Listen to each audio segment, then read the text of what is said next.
Olá, no ar mais um Espaço Livre, que hoje vai falar sobre hepatite. No mundo, a doença atinge mais de 400 milhões de pessoas, segundo a Organização Mundial de Saúde. Para explicar um pouco sobre esta doença, recebemos o farmacêutico Eduardo Lima, gerente do programa Hepatite Zero. Obrigada pela presença, Eduardo. Obrigado, Carol, pelo convite. É um prazer estar aqui com vocês.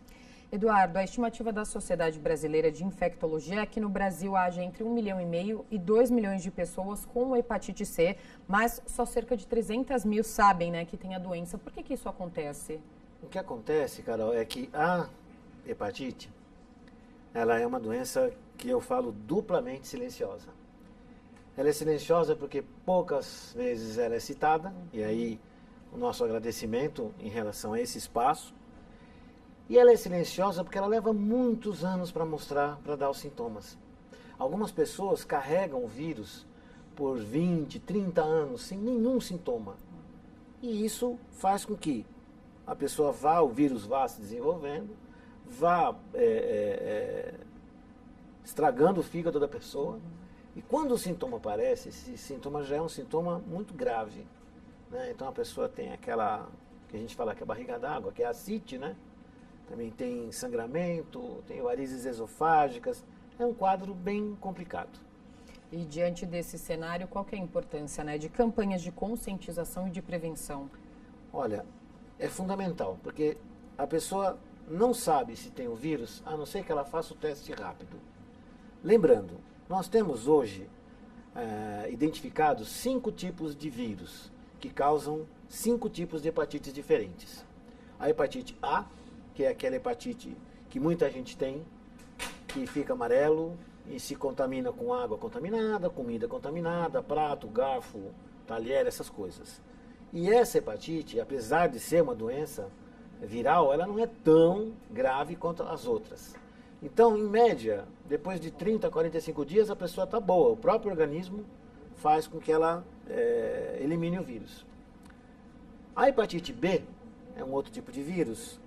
É uma hepatite grave, também tem uma alta mortalidade e é contraída, na maior parte das vezes, através da relação sexual não protegida. Nós estamos observando, a própria Sociedade Brasileira de Infecto tem observado um número crescente de contaminação. Isso significa não só de hepatite B, mas de HIV, sífilis, gonorreia, e o que está se deduzindo é que, apesar de existir uma política de distribuição gratuita de preservativos, eles não estão sendo usados. A hepatite B tem vacina. Então, é preciso que as pessoas procurem os postos de saúde e sejam vacinadas. Hoje, a hepatite B já faz parte do calendário de vacinação das crianças, mas dos adultos não. Então, os adultos precisam procurar os postos de saúde. A hepatite C é uma hepatite, de todas elas, ela é a mais grave. Por quê? Porque as pessoas foram contaminadas, na sua maioria, através de transfusão sanguínea, numa época em que não se conhecia o vírus. Até 1990, 92, 93, não era feito screening para a hepatite C. Então essas pessoas receberam sangue contaminado, o vírus ficou lá, incubadinho, e foi crescendo, crescendo, crescendo. E essas pessoas, elas precisam ser encontradas. Por isso é que o programa Hepatite Zero priorizou, o primeiro pontapé foi a hepatite C. Sim. O teste rápido da hepatite C. A hepatite D e E, ela tem muito pouca incidência no Brasil. Ela está mais no norte da África. Então, a nossa luta é basicamente hepatite B e C, mais a C. Por quê? A C, ela tem um desdobramento muito crítico, que é a cirrose hepática, que é também o câncer hepático. Então, a Sociedade de Oncologia já identificou que mais de 70% dos casos de câncer hepático estão diretamente relacionados com a hepatite C. Quase 70% dos transplantes hepáticos têm a ver com a hepatite C. E olha, muitas vezes tem muito paciente, coitado, que acabou chegando até a cirrose, levou a fama de embriaguez e, na verdade, o que ele tinha era hepatite C e não sabia. E em relação ao risco de contágio, né, através de agulha de tatuagem e também na manicure, isso realmente acontece? Com qual frequência? Olha, acontece. Infelizmente, esse vírus da hepatite C, ele é muito resistente às condições ambientais. Por exemplo, o vírus do HIV, ele não dura muito tempo numa superfície inerte. Entendeu? Agora, o vírus da hepatite C, sim. Então, quando você vê, no caso, né, de fazer unha, a mulher, né, fazer unha, agora, eu acho que hoje, a questão da tatuagem, ela diminuiu um pouco, porque hoje a tatuagem é uma coisa mais artística e mais profissionalizada. Mas, no passado não muito remoto, muita gente fez a tatuagem e pode eventualmente estar contaminada, porque os cuidados não eram os mesmos de agora. Nós recomendamos sempre que as mulheres que vão no salão de beleza, que elas olhem e vejam se o material foi autoclavado. Não adianta colocar só naquela estufinha. Tem que ser autoclavado. Ela tem que receber na mão do profissional, ver ele abrir e garantir que aquilo não foi realmente higienizado, né? Agora, é mais seguro a mulher levar seu próprio alicate? Também, lógico. Ela levando seu alicate é melhor, mas é bom que ela também esterilize isso.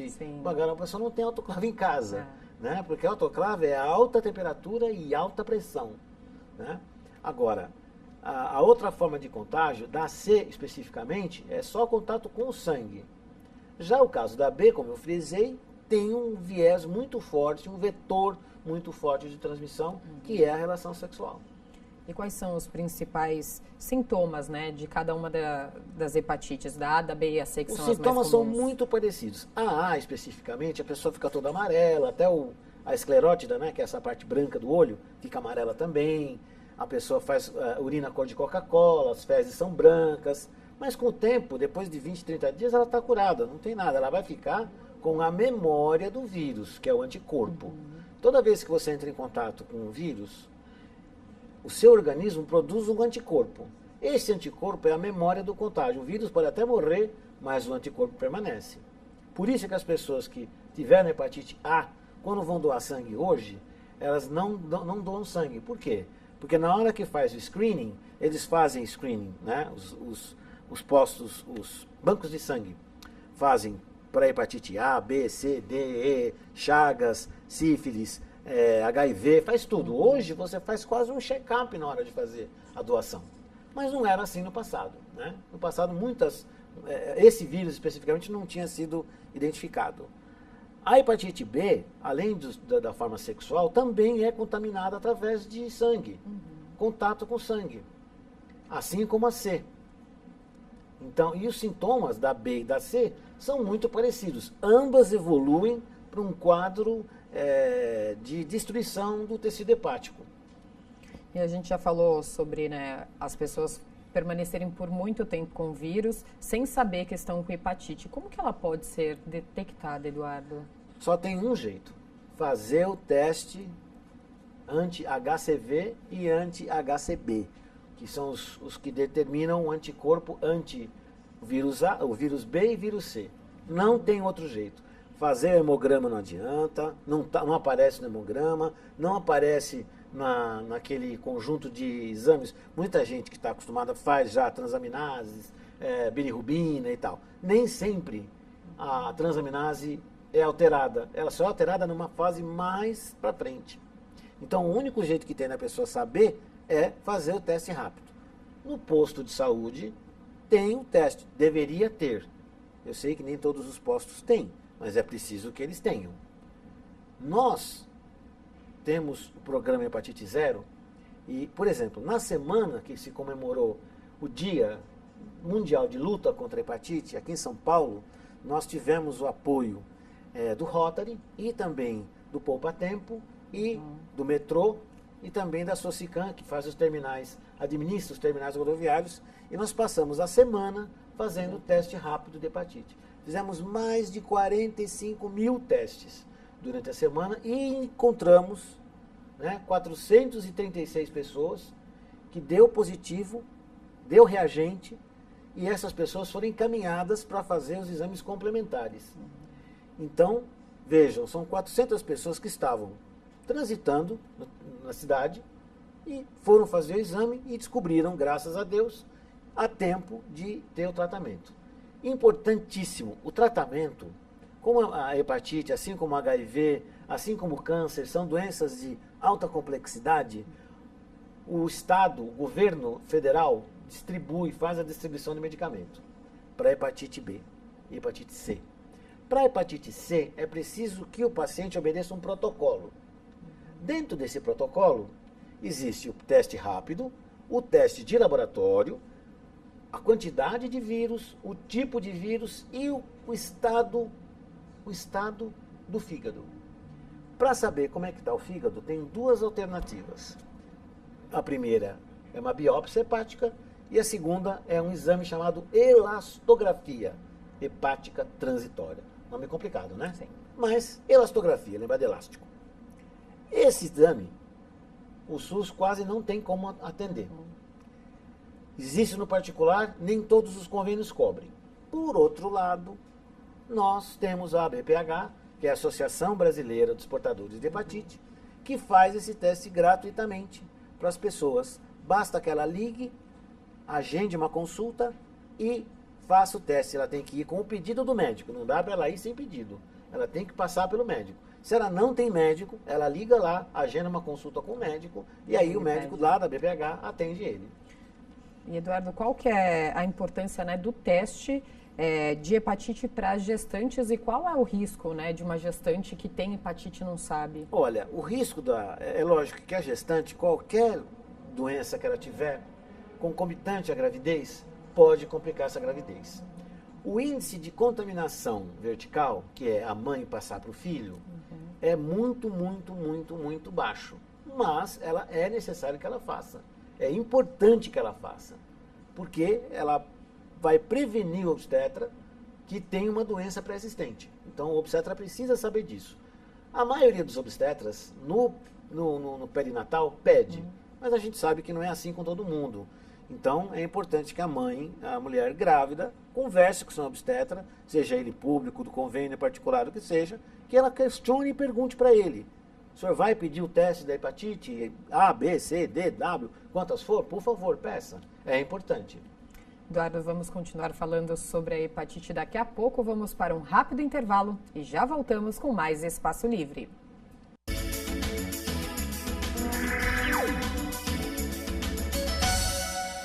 Estamos de volta com Espaço Livre, hoje falando sobre hepatite. Nosso convidado é o farmacêutico Eduardo Lima, gerente do programa Hepatite Zero.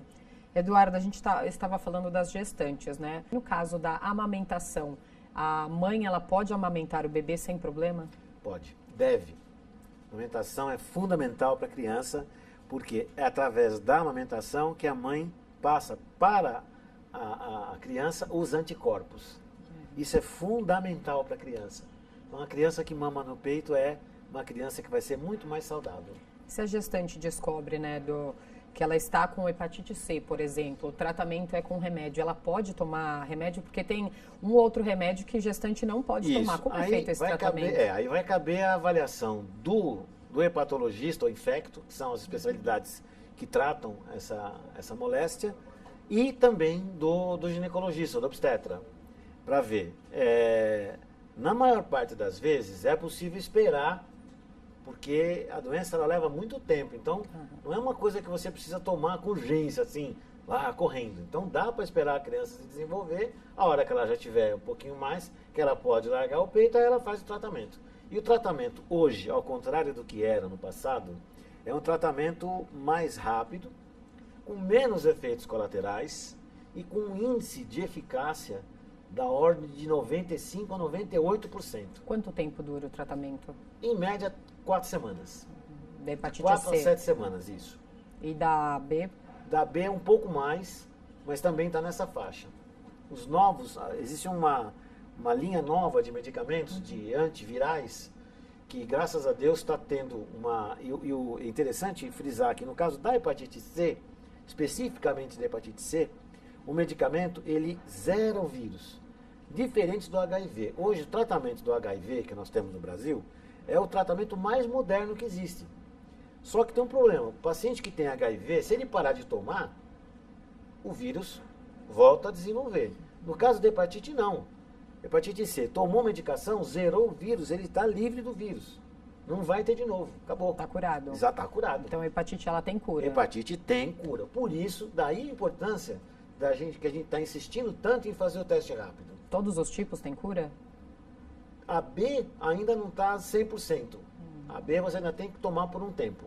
Agora a C, que era a pior delas, e mais, né, Carol, era uma herança, né?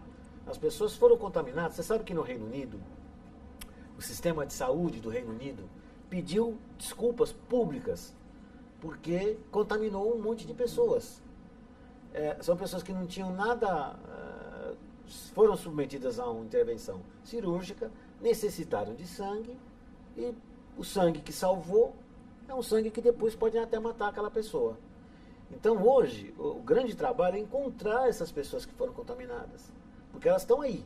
Eu uso sempre uma figura que é como se as pessoas estivessem, todas elas, caminhando, indo para um buraco com a venda nos olhos. O que a gente precisa é tirar essa venda antes que eles caiam no buraco. E a hepatite, ela pode levar a óbito? Sim, sim. Os 3 casos? Os 3 casos. Só vai levar a óbito no caso de crianças muito subnutridas. Caso contrário, é muito difícil. Agora, a B e a C, porque o que acontece? O fígado, ele é um órgão, ele é uma usina, né? Ele produz, ele metaboliza. Tudo que você come, tudo que você bebe, a maior parte das vezes é metabolizado pelo fígado. O fígado doente, você não consegue metabolizar, você se intoxica. E não tem, quer dizer, quando você tem insuficiência renal, você faz a hemodiálise. No caso do fígado, não tem o que fazer. Não tem uma máquina que substitua o fígado. Você vê, até coração tem uma máquina, tem um coração artificial. O fígado não tem. Só transplante. Só transplante. E o transplante, ele demora, custa caro, você tem que arrumar pessoas compatíveis. Graças a Deus, o Brasil hoje tem uma técnica de transplante hepático que é maravilhosa. Hoje nós temos cirurgiões hepáticos aí que fazem transplantes com uma taxa de sucesso e sobrevida enorme. Só que não precisa esperar chegar nisso. Vamos medicar, identificar, diagnosticar, tratar essa pessoa antes que ela custe até mais para o sistema de saúde. E Eduardo, por que o Brasil ele é considerado, né, uma região de risco das hepatites A e B? O Brasil é considerado risco porque nós temos ainda muito saneamento básico para implementar. Você vê, uma cidade como São Paulo, né, uma megalópole, uma das 5 maiores cidades do mundo, nós temos muito lugar em São Paulo que não tem esgoto a céu aberto. Né? E isso é uma fonte de contaminação. Inclusive, esse risco compõe o IDH, Índice de Desenvolvimento Humano. Por quê? Quando você tem um sistema de saneamento básico garantido, água tratada, os cuidados de higiene básicos, relação sexual com camisinha, população vacinada contra a hepatite B, você não tem problema. A C, difícil, você não vai ter uma onda de contaminação. O que você tem é o que eu falei, é uma herança. Agora, a B, ela está em progressão. Então, nós precisamos usar os veículos de comunicação para nos comunicarmos com os jovens, com os adolescentes que estão entrando na vida sexual ativa, que eles façam sexo seguro. Não tem essa história de não usar camisinha, não tem que usar camisinha. Isso é uma responsabilidade de quem vai fazer sexo hoje, porque não tem como. E é simples, qualquer posição que você vai, tem um monte de camisinha de graça lá, quer dizer, e ninguém vai gastar, né? Então, vamos se cuidar, né? Tem que se cuidar. Hoje em dia, tem que se cuidar. E Eduardo, o que é, né, o programa Hepatite Zero? O programa Hepatite Zero, ele está alicerçado numa visão que o Humberto, que é o nosso presidente, teve em relação à hepatite. Ele foi vítima da hepatite e ao invés de ele se praguejar e fazer as coisas, ele resolveu fazer a Associação Brasileira dos Portadores de Hepatite. Então hoje a associação tem 5 clínicas no Brasil, São Paulo, Rio, Porto Alegre, Fortaleza e Belo Horizonte, onde atendemos gratuitamente as pessoas. Por quê? Porque as pessoas precisam desse exame que eu falei, que é a elastografia, para poder ter acesso ao medicamento. nós fazemos periodicamente testes rápidos, mutirões de testes, juntamente com o Rotary. Hoje, para você ter uma ideia, o programa Hepatite Zero, ele é parte integrante do Rotary Action Groups, que é um grupo de ação dentro do Rotary que está dedicado agora à hepatite. Então, hoje a hepatite está homologada oficialmente dentro da estrutura do Rotary. E o Rotary, ele é uma organização que tem uma capilaridade imensa, tem uma liderança muito grande de pessoas expressivas da sociedade, que estão envolvidas no bem, com o fazer o bem, com uma expressão que nós usamos muito no Rotary, que é o dar de si antes de pensar em si. Então essas pessoas são pessoas, os rotarianos, são pessoas que estão dispostas a nos ajudar e estão ajudando. Muita coisa da poliomielite, muito trabalho da poliomielite foi feito através do Rotary também. Então o Rotary, no mundo todo, tem esse apoio, tem esse trabalho com a poliomielite. Nós estamos trabalhando junto com o Rotary para crescer como causa, porque a hepatite ela é uma causa. Nós precisamos lutar com ela sempre. O Hepatite Zero veio no sentido de galvanizar esses clubes. Então nós abrimos a solicitação para os clubes através do site hepatitezero.com.br e lá eles fazem a solicitação dos testes. Então o Rotary ele faz muitas ações públicas, o Rotary Day, Momento de Cidadania, enfim, tem uma série de orientações com mães, com pais, com drogas, enfim. O Rotary é uma entidade que trabalha o voluntariado social. E eles fazem os testes também. Então, o sentido da hepatite zero foi de nós abrirmos, universalizarmos. E graças a Deus, Carol, nós conseguimos entrar na Argentina com testagem rápida, no Uruguai. Eu voltei sexta-feira de São Tomé e Príncipe. Nós estamos fazendo também, vamos fazer um trabalho bem bonito lá, em Luanda e na Nigéria também.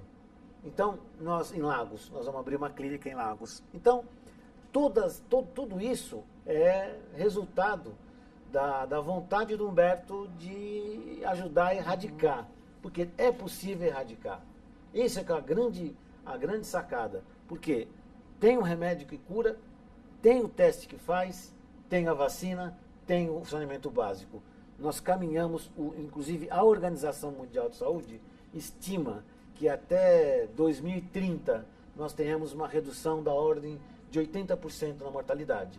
Mas nós somos um pouco mais ambiciosos, a gente quer efetivamente varrer o vírus do mapa. E quantas pessoas vocês estimam terem sido beneficiadas com o programa? Olha, para você ter uma ideia, que passaram nas clínicas, nós estamos já no número de quase 48 mil pessoas, nas 5 clínicas no Brasil. Desde que nós começamos com esse projeto, nós já fizemos testes rápidos em mais de 1.100.000 pessoas. Tem quanto tempo? Já tem 3 anos. 3 anos. Então, é possível. Então, a gente também não está esperando, nós não estamos lá batendo na porta do governo só. A gente está usando fundos da associação, fundos que nós recebemos através de doação de pessoas físicas, né? Nós estamos usando esse investimento, esse dinheiro para comprar teste, para aplicar e para fazer o teste nas pessoas, para que quanto antes a gente consiga, teoricamente, testar todo mundo, né? E como que é o encaminhamento, né? Como é feito esse encaminhamento das pessoas que são diagnosticadas com hepatite? Então, uma vez, na verdade, o que é muito importante, porque às vezes a pessoa, quando faz o teste e dá reagente, a pessoa fica assustada. Na verdade, o que o teste identifica é o contato da pessoa com o vírus da hepatite. Se ela tem hepatite mesmo ou não, é preciso exames complementares. Nós fazemos o teste rápido. Se der reagente, nós orientamos essa pessoa a procurar a clínica aqui em São Paulo. Aqui no caso é São Paulo, quando a gente faz em São Paulo, manda para São Paulo. Na Brigadeiro Luiz Antônio, 2344, 7º andar. Aliás, Eduardo, quer deixar o site de novo para quem se interessou? Sim, www.hepatitezero.com.br. Lá tem uma série de informações sobre hepatite, tem um 0800 e tem o telefone também da clínica, que é 3251-1888. 3251-1888, é o telefone da clínica, onde a pessoa liga para agendar uma consulta, ou se tiver a solicitação da elastografia ou da biópsia, liga lá e agenda a consulta, tudo absolutamente gratuito. Eduardo, muito obrigada pela participação no programa. Nós é que agradecemos a oportunidade. Carol, cada oportunidade que a imprensa nos dá de falar um pouquinho sobre hepatite, tenha certeza que muitas pessoas vão procurar e muitas pessoas vão descobrir que tem hepatite e vão ter acesso ao tratamento. Obrigada. Muito obrigado. E obrigada a você que nos acompanhou em mais um Espaço Livre. Até semana que vem. TV Câmara São Paulo, informação para a cidadania.